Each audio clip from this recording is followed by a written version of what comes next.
Hello everyone, as you all know, this is Niharika Tiwari. So guys, we're back with another video related to series of business economics, and in this part we are going to cover next topic. तो उससे पहले वाले parts अगर आपने नहीं देखे हैं तो प्लीज चैनल की प्लेलिस्ट में जाकर उसे जरूर चेकआउट करेंगे। आज हम नेक्स्ट टॉपिक के साथ मूव ऑन करने वाले हैं। टेलीग्राम इंस्टाग्राम ज्वाइन कर सकते हैं। टेलीग्राम ग्रुप है कॉमर्स ग्रुप SWNT और वेबसाइट का लिंक है डिस्क्रिप्शन में, उसे जरूर से जरूर चेकआउट करेंगे। सो गाइस, वीडियो को स्टार्ट करते हैं। So without any further delay, let's start this video. So now guys, in this part we are going to move ahead with this, that is market structure। से पहले हमने market को समझ लिया था, ठीक है, उसके फीचर्स को समझा था। अब जो मेन और लास्ट यूनिट के कुछ टॉपिक्स रह जाते हैं कि मार्केट स्ट्रक्चर क्या है, ठीक है, परफेक्ट कंपटीशन क्या है, मोनोपोलिस्टिक क्या है, मोनोपोली क्या है, ये सारी चीज़ें अब हम कवर करने वाले हैं। तो बेसिक स्टार्ट होती है आपकी मार्केट स्ट्रक्चर से। इसमें हम देखेंगे कि मार्केट स्ट्रक्चर क्या है, उसकी मीनिंग क्या है, कैसे एक मार्केट स्ट्रक्चर बनता है, ठीक है, और कितने टाइप्स के मार्केट हम यहाँ पे पढ़ेंगे, वो सारी चीजें, ठीक है। सो वन बाय वन इसको कवर करते हैं। तो गाइस, हम मार्केट स्ट्रक्चर की मीनिंग के साथ बात करते हैं कि मार्केट स्ट्रक्चर होता क्या है। तो मार्केट का स्ट्रक्चर, ठीक है, मार्केट का स्ट्रक्चर बेसिकली है कि कितनी और किस टाइप की फर्म एक इंडस्ट्री में ऑपरेट कर रही हैं। दो चीज है, इंडस्ट्री और फर्म। फर्म्स क्या होती हैं? बहुत सारी फर्म्स मिलके एक इंडस्ट्री बनाती हैं। इंडस्ट्री एक बड़ा टर्म है। जब बहुत सारी फर्म्स मिलती हैं, आपस में ऑपरेट करती हैं, तो वो एक जो एरिया, जो पूरी फर्म जिसमें कवर अप हो रही होती है, वो कहलाती है इंडस्ट्री। तो कितनी तरीके की और कितने नंबर की फर्म्स एक इंडस्ट्री में ऑपरेट कर रही हैं, एंड क्या हुआ, and the nature and degree of competition in the market for good and services known as market structure. और उनके बीच में कितनी डिग्री का और किस तरीके का कंपटीशन है गुड्स एंड सर्विसेज के रिगार्डिंग, उसे कहते हैं मार्केट स्ट्रक्चर। तो बेसिकली मार्केट स्ट्रक्चर बेसिकली क्या कवर करता है? वो कवर करता है कि मार्केट में कितने टाइप की फर्म्स हैं, ठीक है, कितने तरीके की फर्म्स हैं, कितना उनमें बीच में आपस में कंपटीशन है, और वो किस तरीके के गुड्स एंड सर्विसेज को सोल्ड कर रहे हैं। जब हम इन सारी चीजों को इनकॉर्पोरेट करते हैं तो this is called market structure. अगर हमें इसको पढ़ना है तो बेसिकली एनालाइज करेंगे कि कितने तरीके की मार्केट फर्म हो सकती है, कितने तरीके का कंपटीशन हो सकता है, जिसके बेसिस पे हम मार्केट को अलग अलग टर्मिनोलॉजी में क्लासिफाइड करेंगे। बेसिकली अलग अलग फर्म को उस कैटेगरी में डाल के उसे क्लासिफाई करेंगे। तो study analyse the nature of different firms of the market and face by them and issues या challenges face by them while buying and selling good and services. Economist have classified the market in different ways. तो बहुत तरीके से हमने market को क्या किया है, क्लासिफाइड किया है on the basis of the competition and what the type of goods and services they are selling, right. So अगर हम क्लासिफिकेशन की बात करें तो अलग अलग बेस को लेके हमने मार्केट को क्लासिफाई किया। अब मार्केट में क्या है कि बहुत सारे फर्म्स हैं, हर फर्म्स के अलग अलग फीचर्स हैं। कुछ कोई टाइप ऑफ गुड बेच रही है, कोई कुछ type of goods and services sell कर रही है, ठीक है, उनमें आपस में क्या है, कंपटीशन भी है। तो उसके बेसिस पे हमने जो फर्म एक जैसे गुड्स को सेल कर रही है, एक जैसा कंपटीशन जिसमें उसको एक कैटेगरी में डाला, नेक्स्ट बाकी अदर को अलग अलग कैटेगरी में डाला। तो किस किस बेसिस पे हम उनको क्लासिफाई करके उनको सम अप करके एक कैटेगरी में डालेंगे, वो होंगे आपके बेसिस, जिसके बेसिस पे हम क्या करेंगे, क्लासिफाई करेंगे। तो कौन कौन सा है? पहला है mobility of good and services, number of buyer and seller, nature of commodity, freedom of entry और एग्जिस्ट, या कह सकते हैं नॉलेज ऑफ मार्केट कंडीशन। तो अगर बेसिस की बात की जाए तो पहला आता है number of buyers and seller, कितने number of buyer and seller एक मार्केट में है, ठीक है, उसके बेसिस पे हम क्लासिफाई करेंगे कि वो मार्केट किस टाइप की हो गई, ठीक है। मार्केट किस टाइप की, बेसिकली वो सारी फर्म्स उस मार्केट के अंदर जो आ रही है वो किस कैटेगरी में जाएंगी। तो the volume and number of buyer and seller in the market, the commodity exercise the gate. अब आपको ये पता है कि जो बायर एंड सेलर है, ठीक है, कितने number of buyer and seller है, वो बेसिकली किस पे इन्फ्लुएंस ज्यादा डालेंगे, प्राइस पे। अगर ज्यादा बायर है किसी के लिए, सेलर कम है, तो फिर क्या होगा, प्राइस सेलर अपने मन मुताबिक तय कर सकता है, क्योंकि डिमांड भाई ज्यादा है और सप्लाई कम है। अगर हम देखें कि नंबर ऑफ सेलर ज्यादा है, बेचने वाले बहुत हैं, लेकिन बायर कम है, तो फिर बायर, अगर आप कोई भी सेलर चाहता है कि मेरे पास आए, तो उसको थोड़ा सा उसको अपने पास लाने के लिए, अट्रैक्ट करने के लिए प्राइस कम चार्ज करना होगा, तो कुछ और एडिशनल बेनिफिट्स देने होंगे, देन वो आपकी तरफ आएगा। अदरवाइज ऑफकोर्स वो दूसरे में स्विच कर सकता है जो उसको ज्यादा बेनिफिट दे रहा होगा। तो फिर ये है कि प्राइस पे इन्फ्लुएंस उसका आएगा ही आएगा। If there are large number of buyer and seller in the market, then a single buyer or seller cannot influence the price of the commodity। अगर बहुत सारे बायर भी हैं, बहुत सारे सेलर भी हैं, तो एक सिंगल बायर या एक सिंगल सेलर प्राइस को इन्फ्लुएंस नहीं कर सकता है। क्यों? अगर हम बोले कि बहुत सारे बायर्स हैं, ठीक है, और बहुत सारे सेलर्स हैं एक मार्केट में, तो एक बायर भी अगर कह देगा कि मतलब मान लो सारे सेलर जो है वो एक जैसा प्राइस चार्ज कर रहे हो, एक बायर भी कह देगा कि नहीं मुझे, मैं कम प्राइस पे लूंगा, तो उस एक बायर से सेलर्स को क्या फर्क पड़ता है, बाकी सब तो उस प्राइस पे ले रहे हैं ना, तो फिर वो उनको इग्नोर कर देंगे, वो कोई इन्फ्लुएंस नहीं कर पाएगा। दूसरा, अगर बहुत सारे सेलर्स हैं और मान लो एक सेलर कह देता है कि एक काम करते हैं प्राइस कम चार्ज करते हो, बाकी सारे सेलर्स कह रहे हैं नहीं जो चल रहा है वही चार्ज करेंगे, तो उस सेलर की बात को क्या कर दिया जाएगा, इग्नोर कर दिया जाएगा, और बाकी सारे सेलर जो है वो अपनी बात के साथ मूव ऑन कर जाएंगे, तो वो भी वहां पे इन्फ्लुएंस नहीं डाल पाएगा प्राइस के ऊपर, क्योंकि बाकी कोई भी रेडी नहीं है उस चीज को एक्सेप्ट करने के लिए। तो however one sell of the commodity such as railway then the seller has a great influence. लेकिन अगर मोनोपोली है भाई, आप ही वो कमोडिटी बस बेच रहे हैं, तो फिर जैसे कि इंडियन रेलवे, तो उस केस में आपका प्राइस पे पूरा कंट्रोल होगा, क्योंकि आपके अलावा वो कोई और नहीं प्रोवाइड कर रहा है। अगर कोई और प्रोवाइड कर रहा है देन आप कह भी दें कि प्राइस चलो बढ़ा देते हैं, तो फिर बाकी सारे सेलर्स एक्सेप्ट नहीं करेंगे, वो प्राइस कम रखेंगे, आप बढ़ा भी दो कोई आपके पास आएगा ही नहीं, वो सारे सेलर्स के पास स्विच कर जाएंगे। तो वहां पे एक सिंगल सेलर जो है वो अपनी बात को के थ्रू प्राइस इन्फ्लुएंस नहीं कर सकता, ना ही एक सिंगल बायर इन्फ्लुएंस कर सकता है।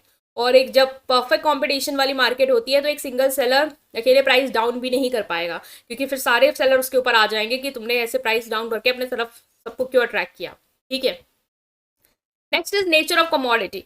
नेचर ऑफ कमोडिटी क्या होता है कि कमोडिटी का नेचर क्या है, उस वो भी इम्पैक्ट करता है कमोडिटी के प्राइस पे, कि कमोडिटी कैसी बेच रहे हैं आप, किस तरीके का गुड बेच रहे हैं। एक जैसे गुड्स है लाइक पेन पेपर होमोजीनियस है, तो उसको आप यूनिफॉर्म प्राइस में मार्केट में बेचेंगे। अगर कमोडिटी हेट्रोजीनियस नेचर की है, ठीक है, जो नॉन आइडेंटिकल है, मतलब दोनों आपस में बिल्कुल डिफरेंट है, अलग अलग टूथपेस्ट ब्रांड ले लो जैसे कि, तो उनको आप अलग अलग प्राइस पे चार्ज करके बेच सकते हो। अगर आइडेंटिकल प्रोडक्ट है, एक जैसे हैं, तो आप अगर सोचो कि मैं ज्यादा प्राइस पे बेचूंगा, ठीक है, बगल वाला कम प्राइस पे बेच रहा है, तो लोग उसके पास जाएंगे ना कि आपके पास आएंगे। लेकिन अगर हेट्रोजीनियस है, दोनों प्रोडक्ट डिफरेंट, तो भाई कंज्यूमर के ऊपर है ना कि उसको किस क्वालिटी का या किस फीचर्स का चाहिए, जिस फीचर का चाहिए वो उसके पास स्विच कर जाएगा। तो नेचर ऑफ कमोडिटी भी प्राइस पे क्या करती है, इन्फ्लुएंस डालती है। Commodity with no close substitute such as railway can charge higher prices from the buyer. Next is freedom of movement of firm, कि फर्म के मूवमेंट में कितनी फ्रीडम है, एंट्री और एग्जिट में, मतलब एक फर्म जो है वो मार्केट में कितने फ्रीडम है कि वो एंट्री कर सकती हैं, या कितनी फ्रीडम है कि वो एग्जिट कर। जैसे मोनोपोली है, मोनोपोली में क्या है, रिस्ट्रिक्शन होता है एंट्री एग्जिट में, आप एंटर नहीं कर सकते। ठीक है, जैसे इंडियन रेलवे तो वो है, अब कोई और रेलवे अपनी फर्म लाके कह दे मैं भी रेलवे सर्विसेज दूंगा, तो वो नहीं अलाउड है। ठीक है, बैरियर है एंट्री पे, एग्जिस्ट पे बैरियर है, तो वो है कि कितनी फ्रीडम है, वो भी क्या करेगा, प्राइस स्टेबिलिटी पे असर आएगा उसका। However restriction on the entry of the firm और exist one can lead to firm influencing the price of the good and service है। How there no fear of competition, भाई अगर कोई एंटर कर ही नहीं रहा, जितनी है उतनी फर्म रहेंगी, तो उनको कोई कंपटीशन का तो फियर होगा नहीं, क्योंकि भाई उनको पता है कोई और एक्स्ट्रा आएगी नहीं फर्म, तो हम ही है, हम ही जो चार्ज कर रहे हैं वो चार्ज करेंगे, क्योंकि बायर के पास और कोई ऑप्शन ही नहीं है। तो ये भी देखने को मिलेगा।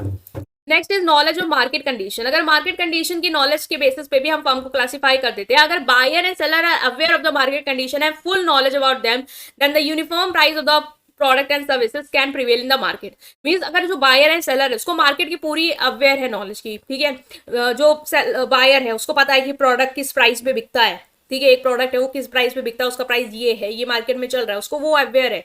और सेलर भी अवेयर है कि मार्केट की कंडीशन कैसे चल रही है, कंज्यूमर का टेस्ट एंड प्रेफरेंस कैसा चल रहा है, तो ये लोग आपस में मिलकर भी क्या करेंगे, प्राइस को इन्फ्लुएंस कर सकते हैं। जैसे कि अब आप देखो कि आपकी कंट्री के बायर, उसको पता है कि आप इस समय टमाटर का रेट क्या चल रहा है।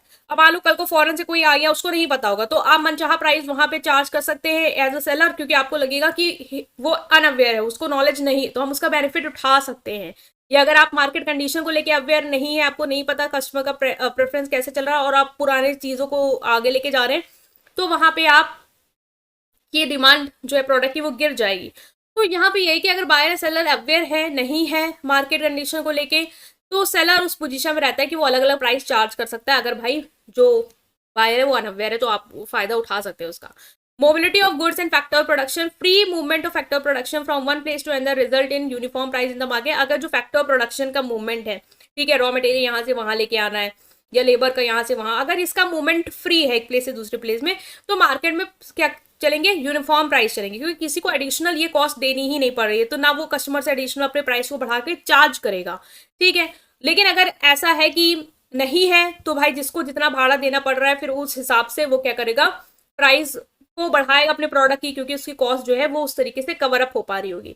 तो ये भी है कि mobility of good and factor production भी क्या करते हैं, क्लासिफाई करने में हेल्प करे मार्केट, एज इनका भी इन्फ्लुएंस है प्राइस पे। ठीक है, तो ये हो गया आपका कि कौन कौन से बेसिस है जिसके बेसिस पे हम आगे फर्दर क्लासिफाई करेंगे कि कौन सी फर्म्स किस कैटेगरी में जाएंगी। तो form of market structure perfect competition, अब जैसे इन फीचर्स में जो भी परफेक्ट कंपटीशन वाली को मैच करेंगे, जैसे कि number of buyer and seller अगर ज्यादा है, ठीक है, freedom of entry and exist है, ठीक है, यूनिफॉर्म प्राइस है, तो उस केस में हम डालेंगे जितनी भी फर्म इन फीचर्स को ला रही होंगी उनको हम डालेंगे परफेक्ट कंपटीशन में। इम्परफेक्ट कंपटीशन में कितनी आती है, मोनोपोली, मोनोपोलिस्टिक एंड ओलिगोपोली, तो उसको हम डालेंगे फर्दर कैटेगरीज में on the basis of the features कि ये किस किस फीचर्स को अपने अंदर कंट्रीब्यूट कर रही हैं। ठीक है, तो वन बाय वन आपको इन सबको देखना होगा और एक डिटेल में भी आगे फर्दर हम क्लासिफाई करेंगे बाकी सारी मार्केट्स को वन बाय वन। ये जो आएगा आपका वो आएगा परफेक्ट कंपटीशन। ठीक है, परफेक्ट कंपटीशन क्या होती है, ये ऐसी मार्केट सिचुएशन है जहां पे सबसे पहले तो फीचर याद रखना है, large number of buyer and sellers हैं। ठीक है, पहला फीचर क्या है इसका कि बायर एंड सेलर क्या होंगे, लार्ज नंबर में होंगे।